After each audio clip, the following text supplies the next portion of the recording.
বন্ধুরা কেমন আছো সবাই? আশা করি সবাই ভালো আছো।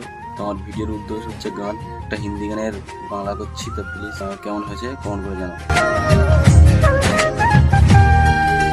কেন এত দূরে পাই না যে তারে, খুঁজেছে সে নতুন ঠিকানা। ও তোমার ওই হাসি আজ ভালোবাসি, মিশেছ তুমি